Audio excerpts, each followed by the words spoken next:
Fatahaqqaqatil wahdah wa intafal hijabu bil kulliyah, dan hijab itu hilang secara total. Ya tidak ada hijab lagi. Ya itulah Allah. Yang zahir ini yang kita lihat ini. Fa kullu mawjudin nurul haqqi fihi hadirun mawjud. Apa saja yang ada itu adalah cahaya Allah. Hadir di situ dan ada di situ. Ya artinya bahwa memang kita dalam Maturidi dan Asy'ari atau dengan Ahli Sunnah wal Jamaah itu memang secara filosofis memang sulit untuk dicerna ya. Dengan istilah begini kan, sifatun qaimatun bidati. Iya, yaitu sifatun qaimatun bidati itu memang jadi ada kudrat, ada kaunuhu qadiran. Kudrat kekuasaan, Allah maha kuasa. Dua sifat. Allah maha kuasa dan kekuasaan. Nanti ada sifat apa? Sifat nafsiyah, sifat ma'ani, ma'nawiyah, nafsiyah, salbiyah. Ya, saya kira itu teori-teori semacam itu adalah sangat dipengaruhi oleh filsafat Yunani. Maka penyederhanaan akidah mah saya lebih cenderung apa yang ada di Al-Quran aja lah, yang sangat sederhana itu, iya kan, dan bisa ditangkap non, ya daripada kita diojok muter. ya bukan kacau, bingung, jadi bingung gitu. Gimana maksudnya ini? Kita memang, saya juga pernah tenggelam dalam kajian-kajian ilmu kalam, malah tahun 68 saya sudah menerjemahkan Al-Husun Al-Humaydiyah ya, atau Al-Humaydiyah. Itu karang orang Lebanon, sudah saya terjemahkan tuh, cuman belum sempat dicetak aja. Ya isinya ya retorika yang ada, sebenarnya retorika. Sedangkan yang kita harapkan adalah mempercayai kebenaran adanya Allah itu. Jangan hanya berputar-putar dengan logika, tapi saya mengharapkan sampai Anda benar-benar merasakan akan keberadaannya. Bisa saja Anda mengakui ini ibu saya, ini bapak saya, cikal bakal saya dari sini, saya keluarnya dari ibu saya. Ya bisa saja. Tetapi ketika Anda begitu berani membentak-bentak ibu, berarti Anda tidak pernah merasakan punya ibu selama ini. Ya artinya Anda mengakui ini ibu saya, dan Anda tahu itu ibu kamu, tetapi Anda tidak pernah merasakan punya ibu. Kok teganya membentak-bentak begitu? Iya kan?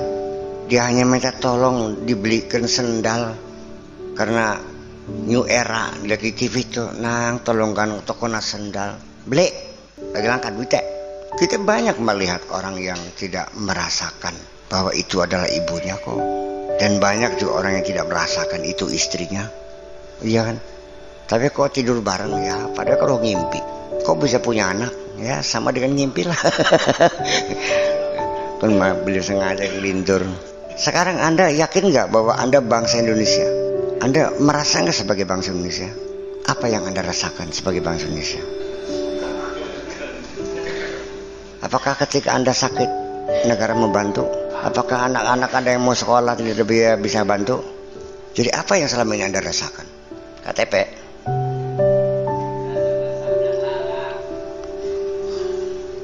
Begini, ini aneh. Kita coba ya. Dia sadar. Sing awit cilik mula, sing ngewoki, sing bedongi, sing nyusani ku sapa? Mbok, biayai sekolah segala macam, tekan ngatur sawah sampai nanti dokter Andes. Iya kan? Kok begitu mati tidak pernah kau layangkan doa untuk ibumu? Hartanya yang ditinggalkannya pun tidak dibagi dengan baik-baik, berebut tega-tegaan sama saudara, bahkan sampai tidak beres-beres.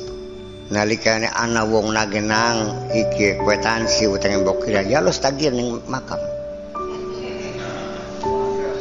Ini kan suatu hal yang perlu dipertanyakan sebetulnya. Kamu sadar enggak siapa yang nyebokin kamu? Ya masa sadar saya masih cilik. Sing dikolor-kolor kok pakai siapa? Ya masa kadang saya masih bayi. Minimal sejak non gitu. Ya konon. Yang jadi persoalan adalah begitu kita sadar, mungkin kita tidak ingat, tapi kita melihat anak-anak kecil, melihat ibu-ibu menyebutkan, ya kita juga mungkin seperti itu juga kok. Dan betapa orang tua kita membiayai kita segala-galanya sampai jual-jualan. Tapi kok kenapa kita tidak pernah ada satu perasaan sayang kepada ibu itu? Nah ini kan persoalan. Di mana hati nuranimu? Gitu. Ya ini artinya banyak orang yang mengaku saya bertuhan, saya percaya ada Allah. Tapi mana buktinya? Apakah kau merasakan akan kebenaran Allah? Yang tidak sih. Sing berangger-beler masih jalan terus. Anak wong susah dinulung, ya kan? Ya konon. Jadi diobong ya serok konon.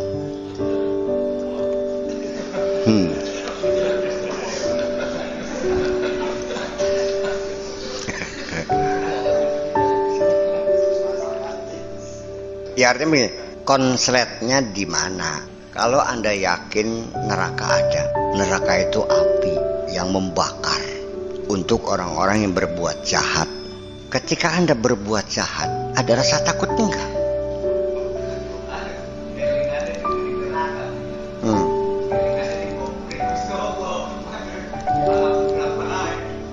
Oke deh, neraka mungkin dia tidak takut karena belum kelihatan.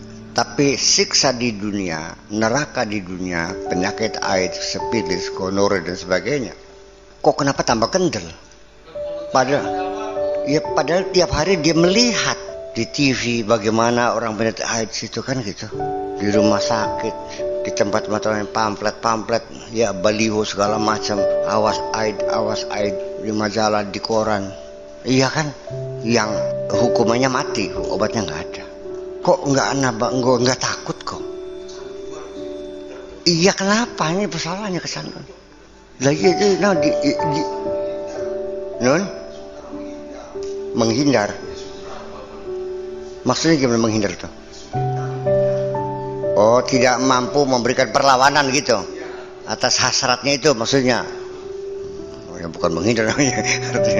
Jadi kalau begitu ada perlawanan dong. Ternyata nggak ada kok. Iya kenapa? Yakin begini, yakin. Ku sih di Mac. Pengen jajal tak kono tak. Ya ini kita mesti kita urai mengapa seperti itu. Ya kesalahan aja di mana? Iya. Ya konon.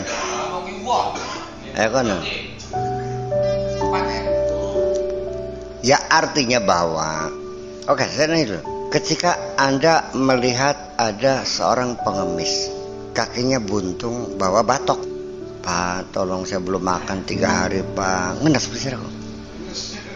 Ngapain beli? Iya saya percaya Kak Cilman ngapain.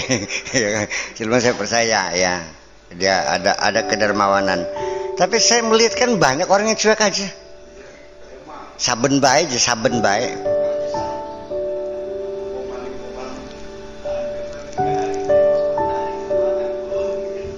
Ya, masjid rubuh, rumah jompo rubuh, orang aja.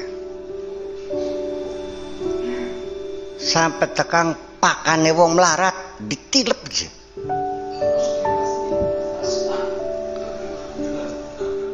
Kalau kita tidak membantu orang miskin masih dosa lah ya.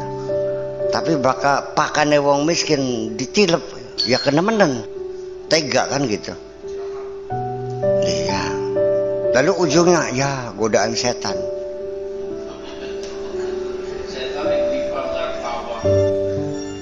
Ya Pak Haji Lemon kan nalikan luang kaju kan nyerawat setan kok tingling. Platu kok dia. Bukan nambu beli kun. Iya, kena beli kira-kira. Iya. Nah, itu saya menafsirkan dari satu sisi aja dulu, bahwa kita dalam keadaan sudah tidak berdaya, seperti tentara yang sudah ditangkap musuh, ya kan, sudah diborgol tangannya, masuk di sel, sudah tidak berdaya sama sekali. sudah mati semangat, mati rasa, mati pikiran. Allah menyebutkan mereka itu ulaika kal an'am. Mereka itu sama seperti kerbau, sama seperti binatang ternak, kayak kebo, kayak sapi. Bal hum adallu, bahkan lebih elek daripada binatang. Bahkan satuan mah bisa disembelih dipangan dagingnya. Kari daging wong pahit. Nah, itu kan ini persoalannya. Ya makanya kita kembali lagi kepada pernah saya uraikan, padahal sehari 5 kali menggugah anggota badan kita, muka dicuci, kopok diberseni, umbel diberseni, riak diberseni, tangan, sikil, kolang kalabet sih. Iya kan, kalabet itu. Ya karena sidane bakal wudu ki bareng ngitung. Basuh tangan siji, loro, telu. Siji, loro, telu. Ngusap dasa siji, loro, telu. Jadi ya artinya bahwa karena tidak pernah dikomandoi, tidak pernah diberi instruksi yang benar, ya artinya komandannya ini komandan bodol yang tidak pernah didengarkan. Ya karena instruksinya ya tidak pernah diinstruksikan.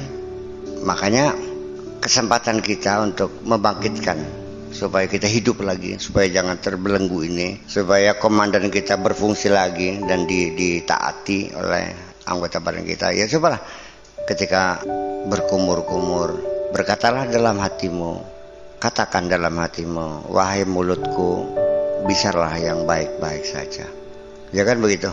Ketika kita mencuci tangan, katakan dalam hatimu, wahai tanganku, laksanakan segala perintah Tuhanmu. Dan ketika kita membasuh muka, mencuci muka, wahai wajahku, selalulah menghadap Allah.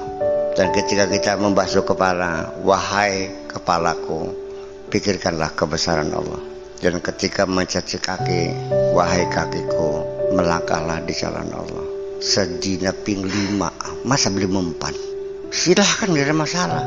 Kita mengatakan wahai tanganku, laksanakan segala perintah Allah. Berapa detik tuh?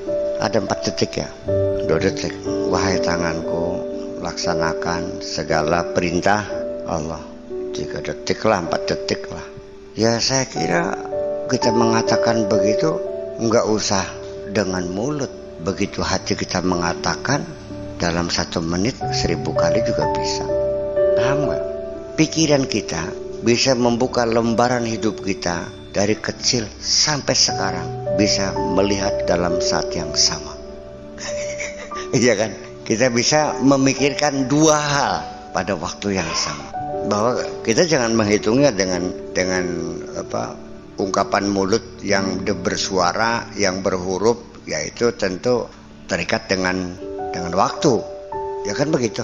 Tetapi yang penting adalah perintahkanlah anggota badan kita ini setiap hari, instruksi. Barangkali saja ya lama kelamaan jadi nurut. Makanya sebetulnya dalam kesadaran kita, ketika kita akan berbuat maksiat, katakanlah mau main kecangkingan, selagi jidat kita ini, kening kita ini masih sering bersujud kepada Allah, maka teguran itu masih tetap ada. Artinya masih ada hotline, masih kapan saja diputar berdering. Ketika itu datang teguran, jangan. Tapi kita sekitar itu mengabaikan larangan itu, ya. Dan kita tidak berdaya, mumpung Rabi lagi di ngarab.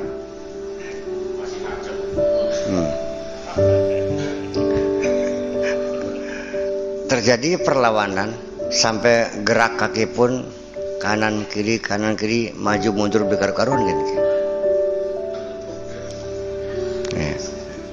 Tapi di akhirnya ternyata Anda kalah. Kalau kasus seperti itu sering terjadi pada diri Anda, alhamdulillah, bersyukur Anda masih ditegur.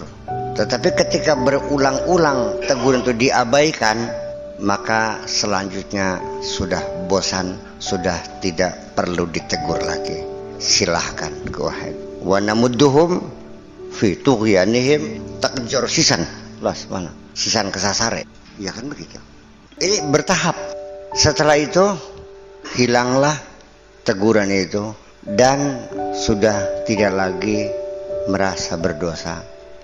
Melangkah lagi tidak pernah menyesal. Melangkah lagi malah bangga dengan dosa-dosa.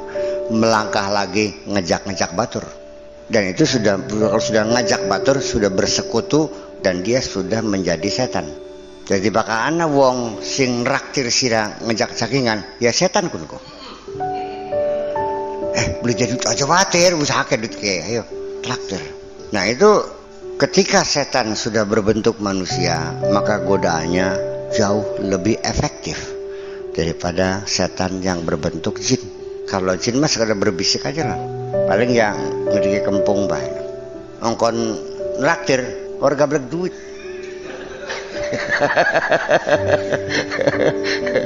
Itulah ujung-ujungnya. Iya, dan kita ya jin makanya apa ya? Ya aku udah cinti jinnya. Iya. Paling nolong itulah kira-kira. Jadi memang pertempuran itu selalu terjadi pada diri kita. Yang aneh pula kadang-kadang setahun sekali sholatnya, yaitu sholat Idul Fitri. Bawa mukena baru dan bawa sejadah baru. Setahun sekali Idul Fitri. Setelah itu mukena hilang, sejadah hilang. Peluang dia bertobat masih terbuka. Apakah ada orang Korea yang mencintainya, diajak kawin? Atau mungkin dia kena penyakit bengang, kapok akhirnya balik, akhirnya majelis takliman maning? Atau setelah tua nggak laku, capek, ngajak gaya, bilang kasih teka, sketchat sih, sekali bosnya beria bertobat lagi. Iya dong. Umur suwitak, ya patang puluh masih ayu, suwitak mereka kecot. Ya kan ngolek. Ya itulah bahwa manusia itu ketika dia berbuat baik, dia lebih hebat dari malaikat. Ketika dia berbuat jahat, lebih rendah dari binatang. Ketika ada baik, ada buruknya, ya di tengah-tengah. Bukan malaikat, bukan binatang. Aul siapa?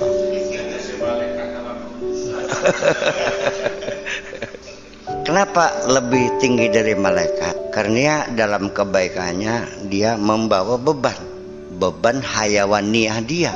Dia melalui perjuangan melawan nafsunya. Kalau malaikat nggak ada urusan dengan itu, nggak ada perlawanan. Memang ya dia selamanya baik, nggak ada nafsunya. Jadi dia membawa beban nafsu yang begitu berat. Tetapi ketika dia berbuat jahat, dia lebih rendah dari binatang. Kenapa? Karena dia membawa ruh dia, kemalaikatan dia dalam kejahatan. Maka dia lebih hina daripada binatang. Nah, bakal kita korusira mah yang tengah-tengah gini. Kadang-kadang leglog, kadang-kadang ngajak. Mending nggak kelogam, masih ada bener ya. Iya sekalipun apa tadi saya bilang bukan kalau senang seminggu sekali, setahun sekali sholat Idul Fitri masih nempel, artinya setrum itu masih nyambung, masih berdering telepon tuh, masih kering, masih. Iya, itu makanya inna sholata tanha anil fakhsya'i wal munkar. Sholat itu bisa mencegah, dalam artian peringatan masih selalu datang, mencegah. Jadi jangan diartikan ketika orang sholat jalan, maksiat jalan, percuma aja sholat, ya salah paham sirap. Karena tanha itu fi'il mudhari, kalau mudhari itu akan.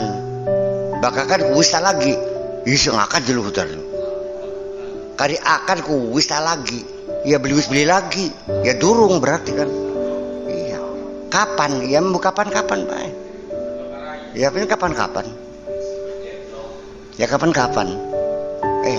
40 tahun lagi bisa terjadi. Atau di penghujung tinggal beberapa detik lagi akan menghembuskan nafas terakhir, pertobatan datang, selesai.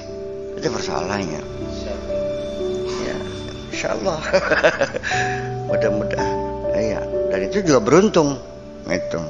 Sebab artinya bahwa inna salata tanha anil fahsya'i wal munkar. Tanha itu fi'il mudhari'. Salat itu akan mencegah. Artinya bahwa berpotensi lah, ya, bisa mencegah kejahatan. Itu maksudnya sih. Tidak bisa otomatis hari ini sholat, hari ini benar, ya enggak juga sih. Ya sama juga. Ya untung sholat. Ya ning cangennya malam minggu bae. Lalu sholat tinggal dina sih aku.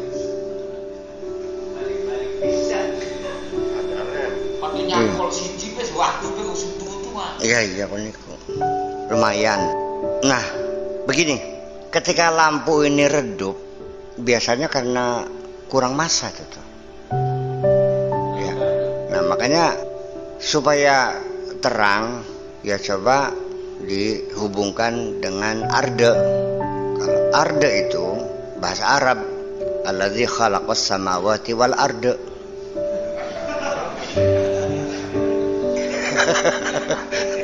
Jadi artinya nalikane batu ke masih nempel ning arda ya lob menakan ya. Kan barangnya mau. Ya. Kalau nggak boleh. Itu. Ya, itu. Arda itu memberi bahasa Arab sih. Iya, seperti kafir juga bahasa Arab, cover majalah tuh. Cover majalah kan kafir, tutup kan. Orang kafir orang tertutup. Iya, banyak itu. Bahasa Arab itu masuk kemana-mana, ke bahasa Eropa, bahasa Asia juga banyak masuk bahasa Arab. Summa innal waridat al-ilahiyah. Kemudian anugerah-anugerah ihal ahwal adalah kondisi. Wal ahwal dan kondisi keadaan itu nataijul a'mal fil ghalib. Pada umumnya adalah hasil dari kerja, dari perbuatan. Karena kita berbuat demikian, maka terkondisikan seperti itu. Karena kita datangnya baik-baik, mengetuknya pelan-pelan 3 kali, assalamualaikum. Begitu pintu dibuka, punten pak, pada tanglet, baik-baik. Oh mangga, kita dihormati kok. Begitu kita masuk juga kita tidak duduk berdiri aja. Oh mangga lingki, nih kesuwun, baru duduk.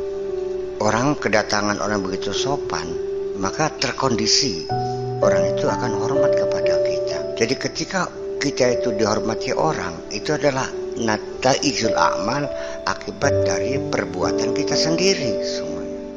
Paham lih? Jadi akibat dari tingkah polanya sira dewek, akibat amal perbuatan kita sendiri.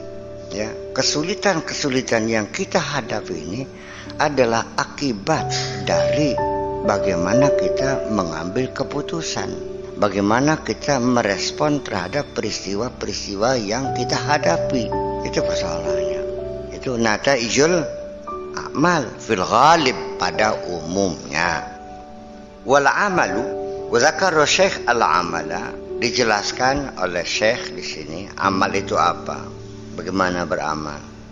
Artinya dipesan ya berbuatlah, yang penting berbuatlah. Wa amaroka alla tatrukahu, dan beliau memerintahkan, dia memerintahkan kamu jangan meninggalkan kerja, jangan meninggalkan kerja. Haitsu lam tazuk halawatahu, hanya karena engkau tidak merasakan manisnya. Jangan keburu meninggalkan pekerjaan karena engkau belum merasakan hasilnya. Dalam bekerja jangan terburu-buru bosan, ya, jangan terburu jenuh. Kerjakan saja, tapi apa hasilnya belum kita rasakan. Langkah deradat-dradete, langkah serbet-serbete, manisnya durung nyicipi, ya tekun saja dulu, laksanakan dulu. Wal amal minhu, ma yajidul amilu samratahu wa huwal halu wal halawa. Amal pekerjaan kita yang dirasakan, yang ditemukan oleh pekerja itu, samratahu akan hasilnya, merasakan hasilnya, wa huwal hal wal halawa, itulah kondisi dan itulah manis. Wa minhu ma la yajidu, ada pekerjaan yang bisa dirasakan manisnya, terasa. Wa minhu ma la yajidu samratahu ajilan, dan ada kalanya kita banyak bekerja tapi tidak, dalam waktu dekat ini kita tidak mendapatkan hasilnya, buahnya, belum merasakan manisnya. Fala yanbaghi tarkahu, maka tidak perlu harus ditinggalkan. Wala yai'asu min samratihi, dan jangan keburu putus asa karena tidak juga memetik-metik buahnya itu. Linggowo delak wae delak kelapa kapan wae sampai 5 tahun terus tua. Iya. Ya, pertama, buah apa yang akan kita harapkan tergantung jenis tanamannya. Kalau kita nanamnya itu nanam padi, ya minimal 3 bulan 10 hari baru kita memetik buahnya. Kalau nanam mangga, batang tahun, 5 tahun. Anggur kelapa, 5 tahun. Oh, hibrida, oh iya. Maka amal pun sama. Ada amal yang buahnya bisa kita petik cepat. Ada juga yang buahnya lama sekali. Kan gitu. Ya justru karena itu kita ini sok berpikir insan. Kita yang gak sembahyang masih melarat baik. Bengi Sabtu ning laut kalau gitu gada masih yang susah baik. Ping pira bisa na ping telu aja sih. Pengen gagian baik. Semua itu tetap melalui proses juga, bahwa hukum alam tetap diberlakukan oleh Allah untuk kita, sekalipun Allah tidak tunduk dengan hukum yang Dia bikin, kan gitu. Kita dipaksa harus tunduk dengan aturan-aturan, dengan hukum alam itu sendiri.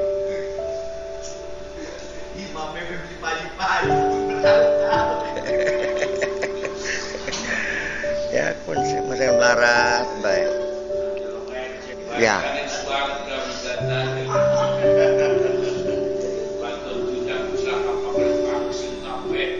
Ya. Jadi jangan terburu-buru, jangan instan, wala min qabulihi, dan juga jangan sampai karena nggak diterima-terima amalnya gitu. Ya udah. Yang penting bekerja. Hasilnya bagaimana? Wait and see. Tunggu saja. Yang tekun, yang pasti ada. Kapan? Biar Allah yang menentukannya.